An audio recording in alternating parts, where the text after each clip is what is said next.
Hello, everyone, and welcome to SCORE Fairfield County's live webinar on storytelling in business.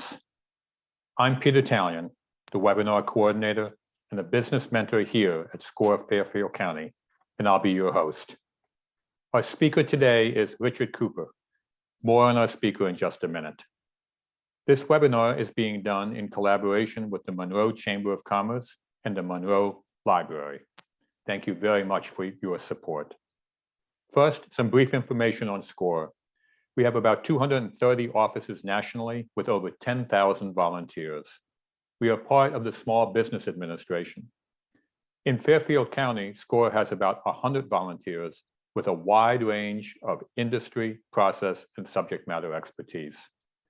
We offer 3 primary value-added services to small business owners. Number 1, free one-on-one counseling, face-to-face, telephone, email, and video, which can be accessed via the Request Mentor link on our website or via the link on the screen. Note, we are currently doing limited face-to-face mentoring. Number 2, we do educational workshops and webinars, about 100 per year. And number 3, we have extensive resources on our website, including a network of subject matter experts at your disposal. We converted some of our in-person workshops to live webinars due to COVID, but we are now doing more and more in-person workshops, including one later this week. Look for the specifics at the fairfieldcounty.score.org website. Some useful information about today's event. If you have a question, please use the chat window at any time during the presentation or the Q&A feature at the bottom of your screen. Our webinar will end at 1 p.m. to respect your time. The session is being recorded, and the link to the recording will be available at fairfieldcounty.score.org within the next couple of days. We will do Q&A in the last 10 minutes of our session. Now it's my privilege to introduce our speaker for today. Rich is the founder and president of Lead USA LLC, a Connecticut-based corporate learning and development company. Rich has spent the last 25 years delivering dynamic programs to organizations in North America, Asia, and Europe.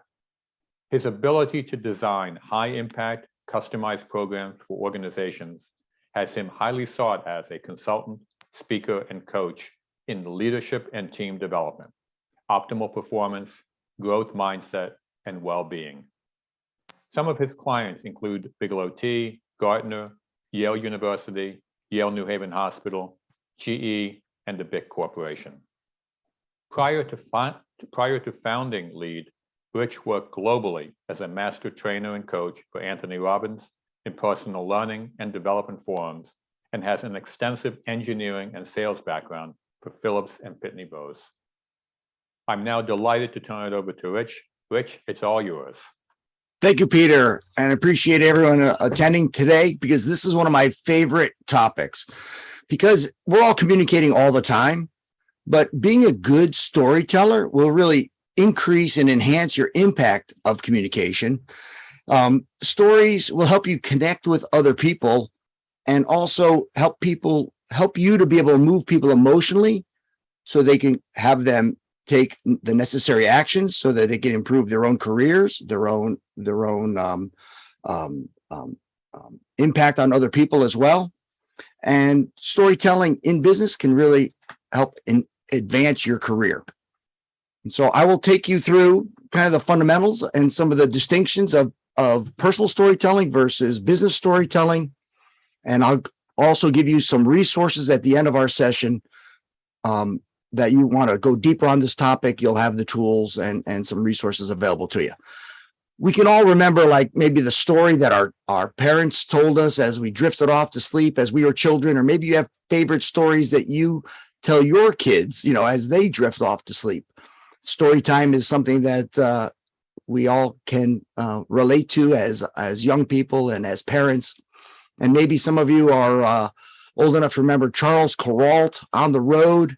Everybody has a story. He was a gentleman, a journalist who would travel the country and just meet regular, ordinary people, sit, have a conversation with them, and just discover extraordinary stories that just people, everyday people on the streets carry with them that we don't always have an opportunity to listen in and be part of. And that was a wonderful journey. Sometimes CBS Sunday mornings has stories too that really touch your heart, quite moving, and just from regular people. And so with that, let me jump into my slides here. And I'm going to just give you a quick overview of some of the things that we'll be covering in our time together, and I'll share a story myself.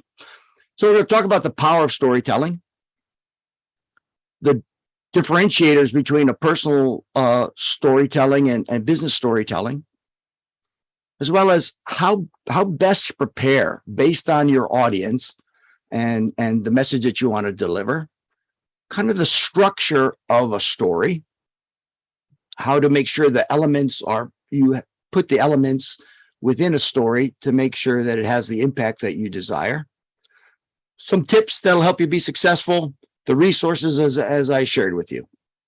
So now, if you can all see this image, a forest in the winter. Here we are, New Englanders. I grew up in Stratford. I don't know if anybody's familiar with the Sterling Ski Club in Stratford, but I'm the first generation American. My parents were immigrants. They wanted to expose us kids to different sports. My dad was German, grew up playing soccer, so he didn't know how to throw a football, didn't know how to throw a baseball or wear a baseball glove. So the one thing that he was exposed to was skiing. He wanted to expose that, me to that sport.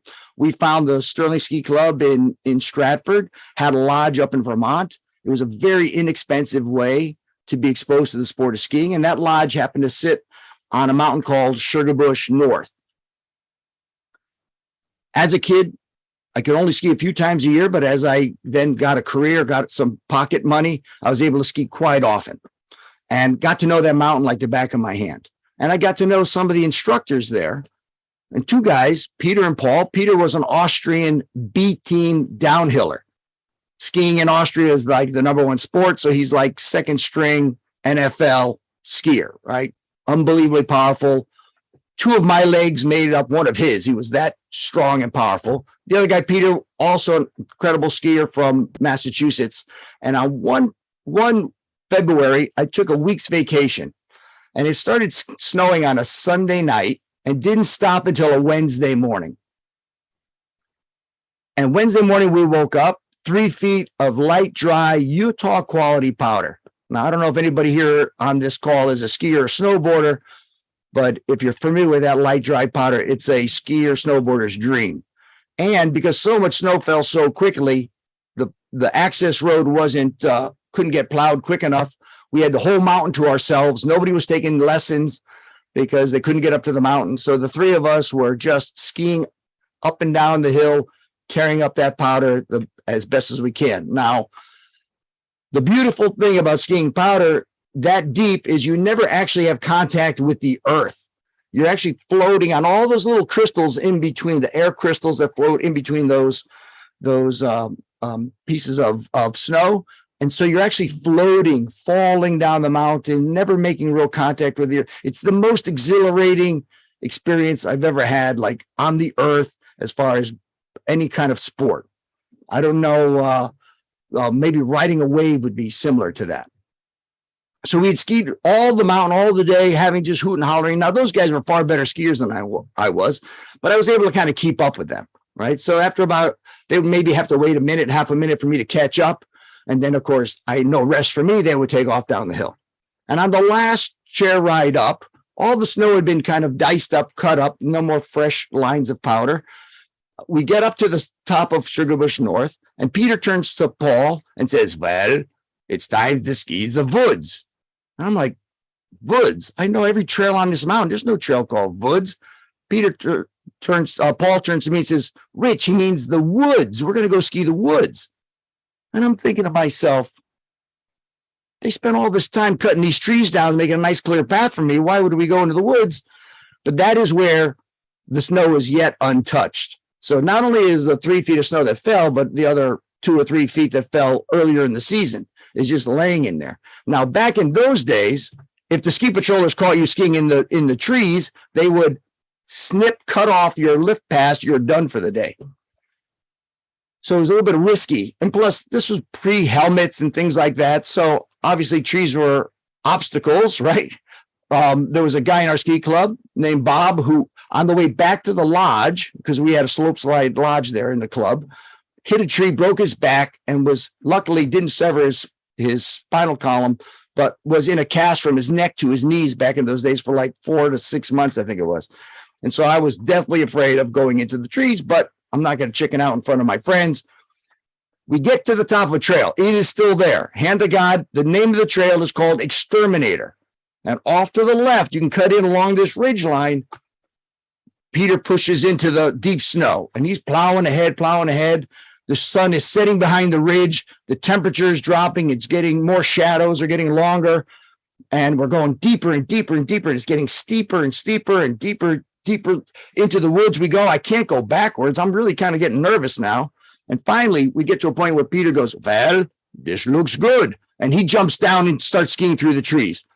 Paul shouts over his shoulder, come on, Rich, let's go. And he follows Peter down. And the two are yipping and yapping because it's good to stay in communication between each other while you're in the trees. Yipping, yapping, yipping, yapping, yipping, yapping. You know, it gets very quiet. And I'm still up there because I can't make a turn because of the trees. And now I realize I'm all alone. I can't hear them anymore. The sun is fading. The temperature is dropping. I'm not going to make it through the night if I stay up here. I can't make a turn to go down the hill, and I can't walk backwards. I can't take my skis off because I'll be over my head in snow. So what can I do? The only thing I can do is try to make a turn. But what do I fear? All those obstacles in front of me, those trees. So I make a turn. I'm so stiff, so fearful. I fall down.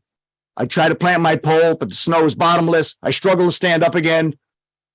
Takes me 5 minutes. I'm dripping in sweat. Finally try to make another turn, grab a branch. That breaks. I fall down, stand up again 5 minutes later. Struggle, hitting every tree rushing against the trees, going down, bang, bang, bang.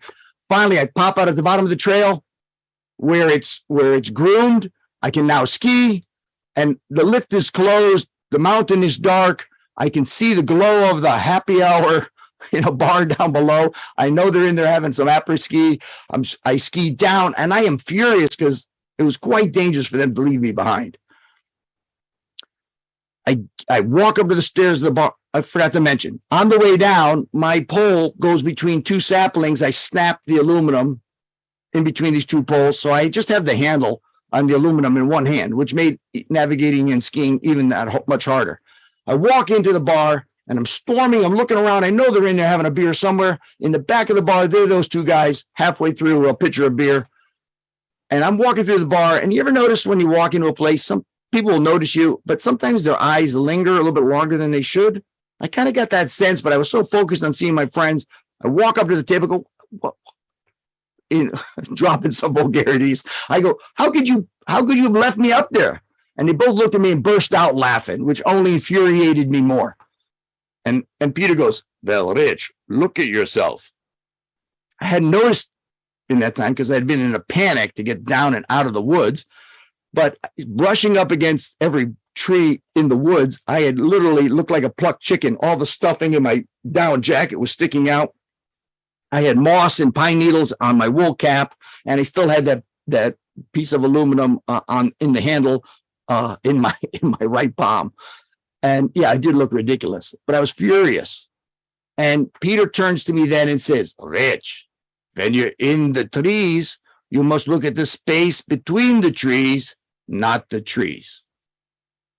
And I want to reach across the table and choke him. I go, now you tell me? You couldn't have told me that at the top of the trail? So the next day, I was so furious that, they were much better skiers than me, but there was a quantum leap difference in the trees between their ability to navigate that environment and what I was able to do. So I went back up, and this is not a recommendation. Please never do this, go into the woods alone. But I needed to understand what he was talking about. So I went back up into the woods for the following rest of the week, got into the woods, and tried to see the space between the trees. Now, what I feared were the trees. So all I saw were the trees. I couldn't make a turn. What's he talking about? There is no space between the trees. But then, like those magic eye paintings, all those little dots you see on the wall, if you look at them long enough, you stare, and all of a sudden, boom, like a butterfly pops out, or a a dinosaur will pop out or a flower. There's something embedded in that image that you can't see at first. All of a sudden, boom, I could see this lane, 4 or 5 turns. Well, I could make those turns and I would ski those turns and then it would lock up again. All I would see is trees. And then I would train my brain, force myself, where's the opening? Where's the opening? And then boom, I could see another 4 or 5 turns. I was in top physical shape. This is in my 20s, right? But it was the most physically demanding work to retrain my brain, the pattern in which I looked to see the space between the trees and be able to navigate through there. It didn't mean the trees didn't exist. It didn't mean the trees wouldn't hurt me. They existed. They could harm me, but I was able to hold my focus on the space in between the trees and be able to navigate that. Because there's always the opportunity. And as business people on this thing, I wanted to tell this particular story because there's lots of doom and gloom in our environment, right? News is no longer there to inform us. It's there to shock us. So we have our eyeballs on the news. But doom and gloom, right? If it bleeds, it leads. We want to be able to control our focus as business people because we don't want to be this guy. Hit the one obstacle. We all know people who it's a wide open field of opportunity and they stumble and hit the one obstacle that gets in their way. I have a cousin in my life, love him very dearly. I have many coaching calls with him, but he cannot get out of his own way. No matter what the obstacle is, no matter what the new job he takes is, there's always an issue. The boss, the coworker, there's something, he can't stay, right? You want to be more like this. You want to be able to navigate a difficult environment, whatever the future holds for you as a business person, you want to be able to find the space. And that means controlling your focus on what it is that you want. Be able to find that space, find the opportunity, find that next sale when sometimes it isn't apparent to anyone else. So when everyone else is seeing the trees, you want to be able to find the openings. And to quote Bruce Lee, the hell with the circumstances that you're faced with. You got to create the opportunities. So that's my little story for you. And I'm going to get into the power of storytelling. So 100,000 years ago, human beings, we developed language, our ability to communicate with words. Basic words at first, but that only started 100,000 years ago in our evolution. Now, just under 30,000 years ago, we started making pictures, taking our thought, seeing what we saw in our environment and being able to paint it on a cave wall. Just 3,500 years ago, we came up with the written language. And now just, maybe that's dated, maybe it's 30 years ago now. I haven't updated it since COVID, right? We invented PowerPoint. So embedded in us as human beings is this storytelling. We had an oral language, an oral history for 100,000 years, sitting around telling our ancestors stories, being passed down generation to generation through stories. And then somewhere we began to be able to create some images around it. So when it comes to communicating, PowerPoint is a very good tool. If we want to look at last quarter, last year's performance versus this year, the compare and contrast, it's very powerful. Not moving to us so much emotionally. It's telling a compelling story that will move people emotionally. And it's the information that is emotionalized gets metabolized. Means it becomes resident in the listener, it becomes resident in the person. And then it becomes available later on. Otherwise, it's kind of that data in, data out. So I'll share with you just some things to be aware of in personal storytelling. Because oftentimes business people will get caught, particularly entrepreneurs will get caught telling a business story in a personal way. So there's elements to and types of things to be aware of when it comes to storytelling. What's the type of communication, its focus, kind of the subject and the outcome. Personal storytelling, typically a keynote address, fundraising appeal, maybe you're coaching your kids' team. You got to try to inspire them. Maybe you need to create a bond with your team. You want to tell your kid a story to maybe be a guide, a lesson for them, right? And that is a focus of you, right? or you're telling from a point of I did this, I did that, trying to build a connection with another individual. And it's a story of a personal struggle, one I just shared with you, right? A lesson learned, kind of I just shared with you, right? Focusing on the opportunities and how the problem got resolved. And then what's the purpose of it? What's the outcome? Stephen Covey's 7 Habits of Highly Effective People begin with the outcome in mind. And that is to inspire, engage, and typically the issue is resolved. There's some closure to it.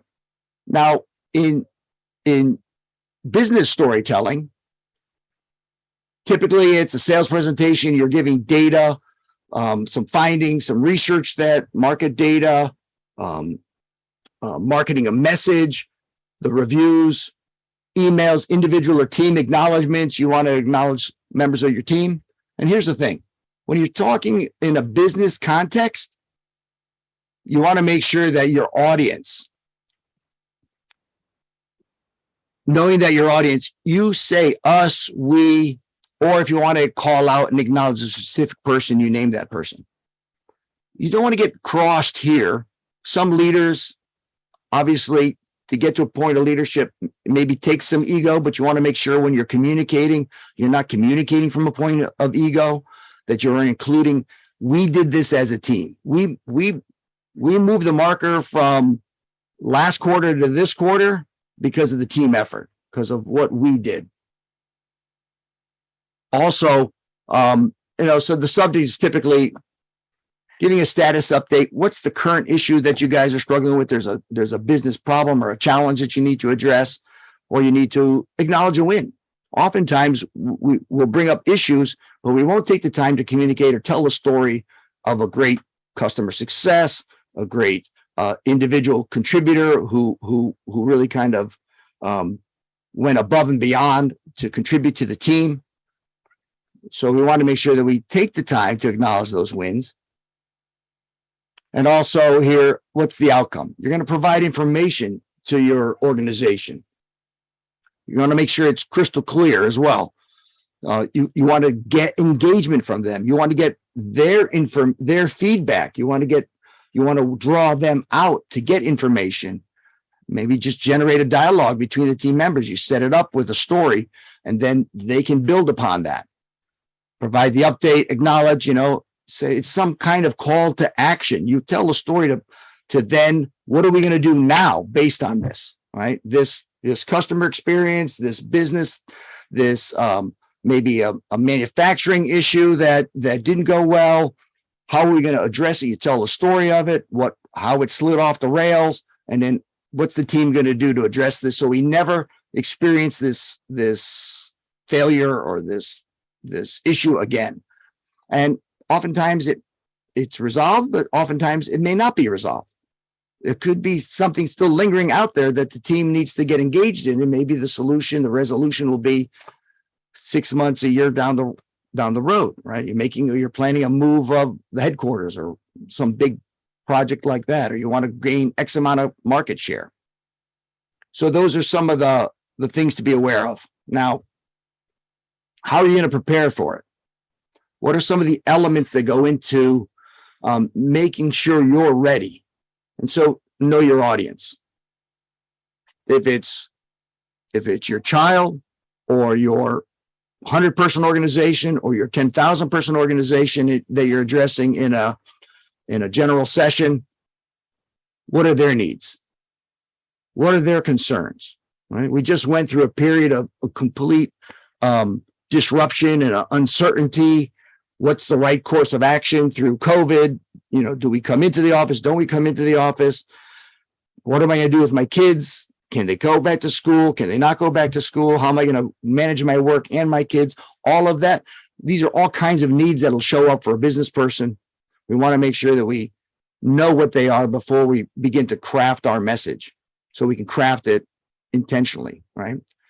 You have, as a leader or a member of a team, you have your thoughts and ideas on how to address some of those needs, right? What do you want them to leave with? In the case of uncertainty, I think it's a valuable thing to leave them with a sense of certainty. You need to be able to communicate that certainty through your story. right? The story that you choose and how the story unfolds, and I'll take you through the elements of a story. The story becomes the bridge, the gap to close this, right? From what your audience needs are and what you want to share with them, right? So I knew the audience for today. I know what I want to leave you with. And I also wanted to shape a story. And part of this story is not just the wood story, but the story is this whole presentation. I wanted to give you elements so that you can and feel confident in delivering and have all the elements and the tools, the strategies, and some resources to be able to write and craft a compelling story of your own so that you can have an impact where you need to be. So let me take you through a story structure. And you will all know this because this is a foundational thing. Every great story follows this basic structure. And we can give you some examples here. So there's the beginning, the status quo. This is how things are. This is how life is going. And then there's an inciting incident. Something happens, right? And then it creates this predicament. So if anybody's familiar with Star Wars, which I tend to use because most people are, status quo, our hero, Luke Skywalker, is working at his aunt and uncle's farm on some remote planet. He knows there's a battle going on, the resistance against the Empire. He wants to be part of it, but he's got commitments to his status quo, his commitments to working his farm for his uncle and his aunt. And then the bad guys come in, they slaughter his family, devastate the farm. Now he's free to take action. He's got this call to action. The predicament is there's a battle between the Empire and the resistance. So he has to fight his own inner demons, his lack of confidence. He's called to, drop that torpedo down that tube, right? He's coming up with these trials and tribulations that he's rising to the occasion. Sometimes he falls back in doubt and uncertainty, but the hero goes through these periods of self-doubt and yet overcomes more obstacles. And then in the end, there's typically a plot twist. There's a resolution to it, right? The plot twist is, Luke, I am your father. He finds out that the evil guy that he's battling is his dad, and the resolution comes in many, many money-making episodes later, right? So it gives you a little bit of a cliffhanger there. My little story, right? Status quo, we're skiing, having a great time. All of a sudden, we go into the woods. Predicament is those guys can ski it. They're far beyond their capabilities, far exceeds mine to be able to navigate the woods. I'm faced with all these obstacles. I try different ways to get through. I stumble my way through it. The plot twist is it's not about the trees. It's about the space between the trees, that shift in perspective, right? And then it becomes really the plot twist also is it's just a metaphor of teaching entrepreneurs, business people, salespeople to find the openings, to find the opportunities. They're always there, but sometimes we're blinded by ourselves, right? We have to shift perspective. We have to look at things differently to do that. So what is your beginning? How do you need to communicate to close the gap from what the people's fear or uncertainty is to where you want to take them to a place of confidence or certainty in the example of, let's say, how to navigate a world of uncertainty with COVID or whatever else the inflation, whatever the market fluctuations and variance that we're experiencing right now. Take them through these 3 steps. So to remember this, there's something in storytelling called C. Carls. What's the context, right? Status quo here. What's the challenge, right? That needs to be resolved. What actions need to be taken? What are the hoped for results?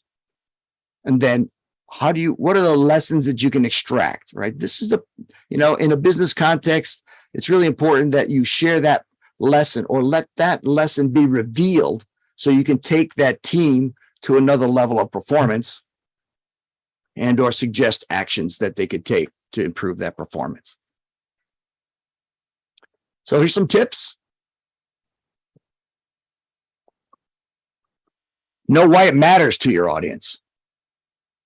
Taking the time, doing the research. All my clients, they do a lot of upfront work in discovering they want to do team building or leadership development. Well, why are they on the phone? Why are they in the search for that? I want to find out some of those underlying factors to understand what kind of recent changes may have affected the team performance. Is there a new leader there? What was the legacy of the old previous leader? And why is there a mixing or a divergence of styles potentially that's causing dysfunction within the team? So spending the time and doing the research and understanding what's happening will allow you to then craft the message. Also, it's really important for you as a communicator and to craft a lesson where you are, first off, you have to be really clearly define your outcome if you want them to clearly walk away with a lesson or an understanding from your story. So you have to get crystal clear. If you're communicating in a vague way, there's going to be assumptions and things in their takeaway that you may want or you may not want. So you want to make sure that you're crystal clear in your outcome. Also, it's really important as a leader to be authentic as a storyteller, not to make something up, because we all have radar, a little antenna, and we can sense BS when it's being sent our way. So being authentic, treat yourself, tell a true story. Don't copy a story that you've heard and kind of personalize it for yourself. We all have stories. We can all look through our histories. We all have many interactions with people and find one that you can use as a bridge to what you want to communicate. And what's the issue and the challenge or the achievement that you want them to walk away with? So you have your story, but you also kind of like, I want to make sure that people walked away with the idea of, regardless of the environment that's out there, there's opportunity, right? So clearly define the issue, the challenge that they may be facing, and then how do they get there? Again, in business, no man is an island, right? No woman is an island. You want to make sure that you acknowledge the work of others, contributors, and wherever it's appropriate. There's a big issue right now across the United States. It's a global issue, particularly here in the United States, where I base my work out of. My clients are dealing with the great resignation or this quiet quitting thing going on, where we have people that are leaving organizations because they're not fulfilled, they're not satisfied. A lot of that has to do with the acknowledgement, people feeling recognized for what they do. And so companies have recognition programs and they'll give out a gift card or a prize or a glass plaque with their name written on it as a star or something like that. And those things have some value. But the most important value is to give those attaboy, attagirls, to say, hey, Joe, thanks for putting in those extra hours last week and get that presentation put together. It really helped us be successful in acquiring that new account.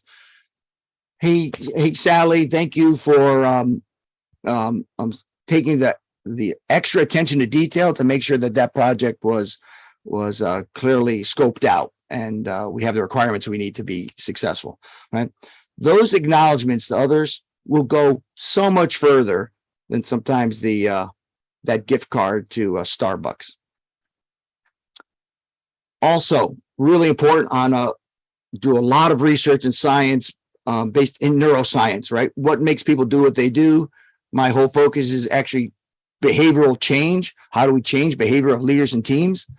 And so we are a pharma machine right here, the human body, right? We produce all kinds of hormones and neurotransmitters and affects our emotional state, which affects our actions, right?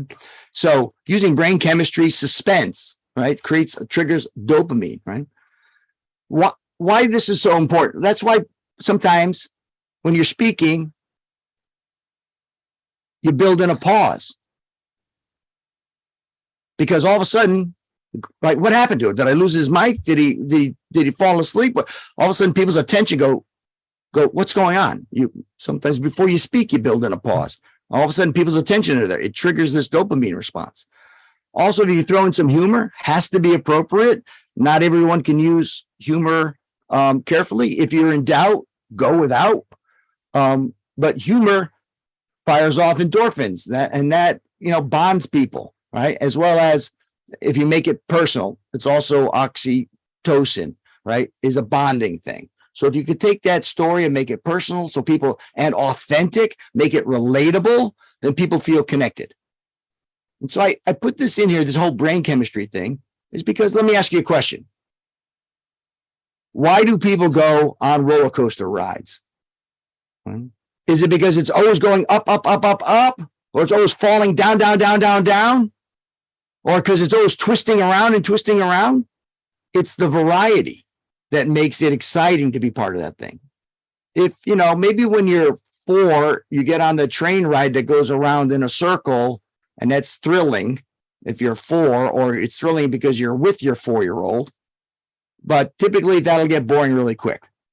So in storytelling, you want to be able to take people on a journey, which means also the journey of how your voice inflection. You want to make sure there's ups, there's downs, there's that suspense. There's sometimes you talk really fast. And sometimes when you really need to emphasize a point, you slow down a bit and you make your point. You want to take people on a journey that's exciting, that's enticing. And at the end, they feel that they've learned and walked away and have something that they could deploy right away, something that's useful. Not just a story because it was an interesting story, but an insight, a takeaway that they can apply that will enhance their life in some positive way. So creating a journey like this, creating a chemical flood of different hormones, different chemicals, sitting in the seat, being the presenter, listening to a presenter can take you through different emotions and different emotional states by fluctuating the different kinds of elements into a speech. And so with that, I'll give you some resources for you to take away, and then we'll be able to open up some Q&A. So Peter Gruber, very famous guy, excellent storyteller, behind a lot of big movies. Tell to Win, a great resource for you, just as a general knowledge. Now, I threw in a couple of books that I've thumbed through, but I have to be honest, authentic, and tell you that I have not read in detail. These 2 books, Strategic Storytelling by Dave McKenzie. So it's about more of a business-focused presentation, and really it's like factual and using data to present your stories, as well as this book here, Storytelling with Data. And this group also has a podcast. So if you like, it's a widely published book. If you like listening to podcasts and you want to get some information, if you present a lot with data, and that's a particular challenge. It's one that I don't face in my career, but many people do in business, to make storytelling with data compelling, right? Because again, oftentimes it's presented in a very dry format, and one in which people tend to nod out unless you're really crafted and you spend time thinking through how you're going to present that. But can be very compelling by telling a story backed by data, can be far more compelling than a story without data. Right? So being able to combine storytelling with factual hard data or science, very powerful. Jerry, all full disclosure, Jerry Donovan is a friend of mine. He's written this book, How to Deliver a TED Talk, kind of breaks down the elements of a TED Talk, what makes them memorable. He's looked at what are the ones that have, 1 million plus views versus the ones that don't. Why are the successful ones so successful? And he will basically, reading this book is kind of a guidebook. If you ever want to give a TED Talk yourself, you just follow steps within this book. I highly recommend it. It's a very easy read as well. And this is a classic. I don't think you can even get it now in paperback or hardbook. I looked for it. This is the audible version of it. But Joseph Campbell, he's no longer with us, right? Wrote the book called The Hero's Journey. And he is the one who kind of researched throughout history from the very early, most written ancient stories. What are those elements that it's deeply human? The story arc of the hero. The hero is basically in that story arc that I shared with you, right? Going along his everyday life, there's a call, something happens. He doesn't really want to go necessarily, right? But then he's basically given no choice. He has this call to action. He suffers in the deep chasm of his challenge. He's faced all kinds of things, faced self-doubt, and then rises to the occasion, maybe falls back, but then ultimately is the hero in the end of the story. It may sound corny to some people. When I first heard the story, well, yeah, we kind of know that. But the science behind it, the understanding of that same idea of the emotional journey that we're taking on, this has been with mankind since mankind told a story. And if you can craft your elements to follow that basic timeline, right? That basic course, you'll have deep impact with people because it's deep into our psyche. You're touching people at not a conscious level, but at a deep subconscious level if you craft your story well. And then I also included here a YouTube video, the clues to create a great story. We can send these as live links to you. I'll be happy to do that after the fact. Or we can send at least the screenshot or, this is recorded. We'll get that information to you. Or you can message us and we'll send those links to you directly. If you have an email address or so, we'll send it to you. So with that, there will be a survey either, I think, through SCORE, to be able to rate this particular program and its impact. And I'll share this here with you. Remember, folks, focus on the space between the trees. Hopefully that's playing and you can hear that. So where it doesn't look like there's an opening, there's an opening. And in closing of this particular part, feel free to link up, connect with me on LinkedIn. See before you speak in front of a group of people and you have your story down, see it going well. Envision how you want it to be received. It will help relax you, help you be more present. And your confidence will come through in the words and how you speak, right? So these tips and things that you've learned along the way, apply and decide to make storytelling a greater component of your business career and compel others to take positive action. And with that, we can open up the chat. I'm happy to take any questions for you. Thank you very much, Rich. Fabulous presentation. We've got a number of questions coming in and we'll build the queue. If you guys have got a question, our listeners, send it to the Q&A function at the bottom of your screen. And let me start off, Rich, with our first question. How do you and when do you define the outcome when you're about to tell a story? And the listener is looking for an example. How do you define the outcome when you're about to tell a story? So I have a variety of different stories. I've kind of over 25 years or so have crafted and new ones come up as I move through my own life. Different incidents come up. I go, oh, I can use that. Now, I'm kind of a storyteller as part of what I do as teaching leadership and team development. I have incidents that come up in my sessions that I will then use as a reference. Also, in a sales presentation, I can refer back. I will tell a story. I find this is most compelling and helps in business development. I'll have a story of a success where the organization was. So I have kind of like in my quiver a variety of different stories, and I can pull them out as I need them. And so I listen to what's going on with the situation where I am in the dialogue, and then as I need it, I can pull it out. So I kind of do it to answer the question.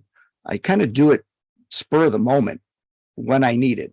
I know SCORE because early 25 years ago, and in fact, just recently, I reached out to SCORE for a trademark issue that I was having, but hadn't for a number of years. But early in my career as an entrepreneur, I used SCORE. So I kind of knew the population, the business people, entrepreneurs, small business people using this great resource. I'm not saying that's limited to that, but that's kind of, I knew the audience. And I also know that story, winter's coming, we're getting a few cold nights and also it looks like the temperature of the business environment is changing, maybe cooling off. And I wanted just to share with you, just on a personal entrepreneur to entrepreneur, business person to business person, don't be fearful of the what's being promoted out there. More fortunes are made in downturns in economy. Great fortunes are made in that time period as well as when all ships are rising. Be the entrepreneur that can find the opportunity. So I kind of pulled that one out for this particular thing. It wasn't in the original deck. I just put that in last night and thinking through the audience. So I don't have a science to share with you. Have a bunch of stories and then deploy them as you need them in the moment. Very good. Our next question is, how do you share personal stories with employees when you are worried about the future of your business? Excellent question. A lot of times a leader is a bit concerned with being too forthcoming, right? And again, there is no inoculation I can give you, formula I can give you to say, this is it. I can tell you from my own experience and working with over 25 years, countless leaders across a variety of different industries and all different levels in an organization, that being authentic, showing that there may be some concerns, but underpinning those concerns with rock solid confidence. If two people are meeting, whoever has greater sense of certainty has greater influence over the other. And so you can share the concerns quite authentically that you may have as a business leader, business owner to your team, but you have to underpin that with rock solid confidence that as a team, you'll successfully navigate that. So you'll have to find that line where you're most comfortable with. But people will smell BS. And so you don't want to come across like hiding something from them because they will sense it, even though they don't know what it is. So I would go as close to the line as you can, as you're comfortable with, but just underpin it with absolute certainty that whatever you're facing as a team, you've been in tough times before. I would reference some of those things and how you navigated that. That's a great story to retell, and how you navigated a difficult point and got to this place, and maybe something down the pike again, and you're going to find a way through it. Right? You're going to find the space between the trees. Excellent. Our next question is, can you talk a little bit about the difference between telling a story directly to a person or group live and telling a similar story versus print, website, etc.? Again, kind of knowing the audience, I will always try to find out where's that publication, who's the typical reader, what's going on for that. You don't have the sense of eye contact, the way to kind of personalize it as you can when it's face to face, but you want to add those words, the language, the elements of it, so that people feel like even through a book, even through a magazine, that you're kind of talking to them. I don't know how more to embellish on that, but the best writers make you feel like they're talking to you. Do you, another question, do you collect your stories, document them, and then file them? What's the process you use for keeping track of your stories and having them handy? I do. And it was very scattered initially, right? But I have a file folder.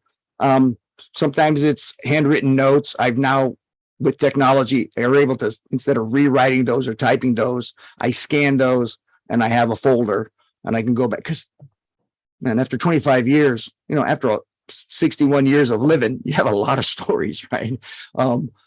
And so it's just hard to keep track. And sometimes I go back through them like, oh my gosh, that is so relevant today. and I forgot about it. It's something that 10 or 12 years ago, the last economic crisis that we had way back when, I have to pull that back out again. And so it is important to keep a file folder, whatever works for you. I mean, today, the technology, I'm still kind of a paper-based guy. I'm learning to adapt to more of a digital filing system, but I have a file folder. Yeah.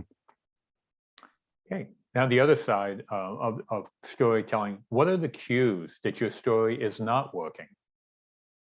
Well, I can tell you, most of my career has been live and in person, and that's pretty obvious when you look out into an audience when you're not there. And part of it's a little bit harder here, on this virtual format. A lot of people don't have their cameras on, which is a challenge to a speaker because you don't see even those smaller indicators of engagement or not.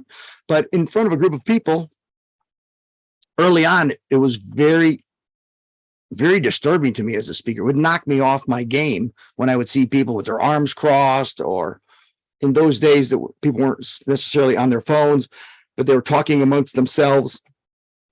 And I would tend to focus on those people to try to see if I can get them engaged. And I would overlook the people who were engaged and were focused. So then the other element to that is the more you're a master of your craft of storytelling, the more what I call, or what is referred to as, uptime. The story is so ingrained in who you are. You're talking, it doesn't take concentration to do that. And then you can concentrate on how do you create an impact. And so maybe you need to slow down. Maybe you need to speed up. Maybe you need to stop and say, and check in with the group. If it looks like the majority of the people are not engaged, and ask them, what can I do? Am I going too quickly? Am I going too slow? What do you need from me as a speaker? And they will tell you, right? But that shows your confidence that I'm there for you, right? What do you need? Because it doesn't seem like I'm having the impact. People say, oh no, I'd freak out. I couldn't do that, right? But with maturity and time, you're there to honor they're giving you the most precious thing that they have is their time. So you want to make sure you make good use of their time and have an impact. I do a little thing in front of the mirror before I speak live, and I just say, Rich Kuepper, get out of the way. Right? My ego, who I think I am, get out of the way, and let the message of what we've defined by this process of knowing who your audience is and what you want to deliver, let that just be the conduit. Let that flow through. So I don't typically work with a script. I just know my key points, and then I just get out there and I do it. Now, of course, I'm 25 years into it. I have the freedom to be able to do that. And I have a history of stories, and I could jibe and tack as I need to. But that would be my recommendation is don't focus on the ones who aren't paying attention. Give wholeheartedly, give authentically to those that are paying attention. And in any audience, here we have a couple hundred people on the line. There'll be people who like my style. There'll be people who don't like my style. As long as the mean is taking away some value from it, that's all I can do. I can only just give the best I can give. And if I get too caught up at one end or another, inflate my ego with the people who think I'm really awesome, or get deflated by the people who think I suck, I'll be entrapped by that, right? Just come from the heart and give people what they need. A couple of questions on the mechanics of storytelling. How long do you spend to craft a new story? And do you rehearse your stories before you go live with them to an audience? Time-wise, it depends on how deeply I feel that story. If you're connected to me on LinkedIn, I do these 90-second nuggets. It's a 90-second little positive piece of information about life, about resiliency, about taking care of yourself. Sometimes it would take me 2 days to write a 90-second piece, right? And I've learned over time to get be better writer. And so that's a 90-second story. Sometimes it would take me 2 days to craft that. I mean, that was during COVID. I had a lot of extra time to do that. I'm not putting them out as often as I had. So I can't really tell you what it is. It depends on the story, but I for sure rehearse. And I don't rehearse reading it off a piece of paper. I rehearse standing up, walking around the room, gesturing. You have to practice as if you're doing it. My wife thinks sometimes I'm losing my mind because she hears me talking in the basement. Now she kind of knows what I'm doing. You have to hear yourself say it so that it's familiar to it. You rehearse it. And also I mentally rehearse, visualize in my mind, walking out on that stage, walking out in front of that group of people, because I want to have as much uptime. I don't want to have anxiety. I don't have any stress. I want to be fluid. And so the more you rehearse the words you're going to say, but also visualizing the audience, visualizing people in the audience nodding their head, being engaged and smiling. Does it guarantee they're going to be that? No, but it allows me to enter that space familiar with it and comfortable so that I can be at my best for those people. Excellent. Our next question, how do you tell a story when you are hoping to help others who may be in the same situation as you once were without throwing somebody under the bus, but by being completely authentic? So how do you weave a story of your past experience without offending or throwing somebody under the bus? That's a great question. And it personally strikes me because early in my career, I'm going to be quite honest here. I may have told stories that threw people under the bus unknowingly. Like I would never intentionally do that. Right. But I was young. I was enthusiastic. I wanted to make a point, and I may have done that. Right. I can't think of a specific point, but I may have shown insensitivity at times to people who are struggling. I can give you an example. I talk about depression in my workshops, right? A lot of it is the mind-body connection. And I say, and this is a true study, that people who have depressed, right? They're on medication. They've done a study where they had them smile, look into a mirror and smile at their own reflection for 3 minutes in the morning and in the evening. And just looking into a mirror, I know if you're seeing me now, looking in the mirror and smiling at yourself, it seems very silly. You can't help but see a reflection, see yourself smiling, kind of makes it feel silly. See yourself smiling, feeling, and it fires off a different biochemistry than if you have a frown and your eyes are downcast. And the researchers found that they were able to take, I think it was 75 or 80% of the people off medication because of just how they move their body, right? So I used to tell that story.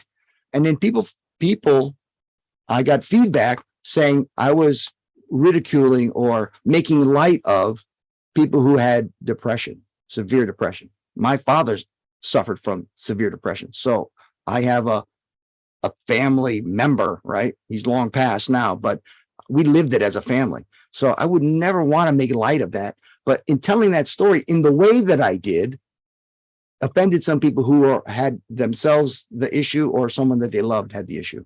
So I retell that story in a different way. And I make sure that I identify that issue as serious, needs medical attention. And I suggest that there may be some alternative ways to address that they want to explore. So I've been guilty of it, and it's just, you have to grow your awareness. And that's why if you practice, maybe you practice with another person and get their feedback as well before you go live in front of a large audience. And if it's a fairly self-aware individual, they'll give you their indication that something might be a bit skewed, and you can shape your talk accordingly. Hopefully that helps. Thank you very, very much. That certainly helps a lot. So thank you very, very much, Rich, for this very, very dynamic presentation today. On behalf of the SCORE mentors and the folks on the call, we very much appreciate it. I would also like to thank the Monroe Chamber of Commerce and the Monroe Library in planning this webinar with SCORE. As a reminder, and this was one of the questions we got, a recording of this webinar and the materials will be available within a couple of days on the fairfieldcounty.score.org website. As Rich mentioned, he's got a LinkedIn profile, and there's more information about Rich and how he can work with you on the LinkedIn as well. Please check our website for information on upcoming webinars. There's another webinar tomorrow, and then a in-person workshop on the 27th, later this week of this month. Again, SCORE offers free individual counseling, so please use the link on the screen or visit our website and click Request a Mentor. We are available for sessions via phone, email, or video. And importantly, please fill out your evaluations that will be sent at the end of the webinar.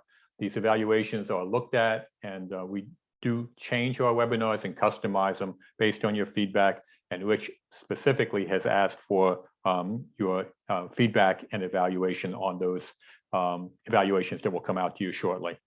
On behalf of SCORE, I'd like to thank you all for attending today's SCORE live webinar. A great big thank you to you, Rich. I learned a lot. I think we all did. Everybody have a great, great day. Thank you. Thank you, Peter. And thank you, SCORE, for all you do for the business community. Greatly appreciated. Bye-bye now.